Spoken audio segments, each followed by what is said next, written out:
I think we should read an extract from Beaux, Grind and Punishment. This is an extract from chapter 10, Something Borrowed, Something Blue. After you, Melanie. The ceiling soared above Caroline. Tall ceilings were good for the soul. Converted warehouses, cathedrals, arenas, or grand old railway stations thrilled people and always had as they stretched to the heavens. There was something about very tall ceilings that lifted the spirit. She stood by a window that stretched upwards like a bright beam of light, tastefully framed by elegant curtains that politely refused to take precedence over the dazzling view through the glass. The hotel had been a wise choice. It was spotlessly clean and refined, and skirted by gardens that were well maintained, yet delightfully relaxing. Nothing was too clipped, or too stiff, or too formal. But, thought Caroline, as she stood gazing at her last garden view as a single woman, it felt like the home you always imagined you might live in one day, in a world where one were gifted with excellent taste, good furnishings, and a supply of ex-lovers, friends, and fine foods on tap.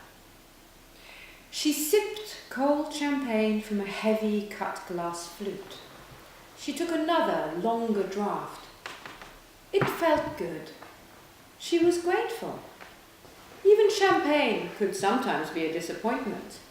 It sometimes was nasty, acidic drinking whose only merit was its precipitous lunge into the bloodstream, like a Greek diver launching recklessly from a cliff top. She was drinking, however, her favourite brand of the tipple, and it was perfect. A mellow, rounded flavour with no hint of sourness. It danced on the tongue. This fizz heightened the senses, sending endorphins hurrying up the body's VIP lanes with red velvet roped access to the brain. Happiness is induced in so many ways. It is like a fat, smiling baby gurgling in the wings of life's parade, poised and ready to experience its first enthusiastic rush. Caroline wondered abstractedly how that was for children. When did they first get that rush consciously? The feeling that causes you to grin wide, long and ecstatically. The sheer leaps of sensations that came from all being right in the world, just for a while. What was it like to experience that for the first time? She wished that she could remember. You don't remember your first time, it seems. In any event, can you really experience something if you don't know that you're experiencing it? How did babies feel about anything? No wonder people took drugs. Caroline imagined that chasing that feeling of relief could become a preoccupying pastime. She drank a little more and looked out at a pretty bird. It landed on a thin branch that dipped and swayed gently as the bird full-throatedly sang, calling to its mate.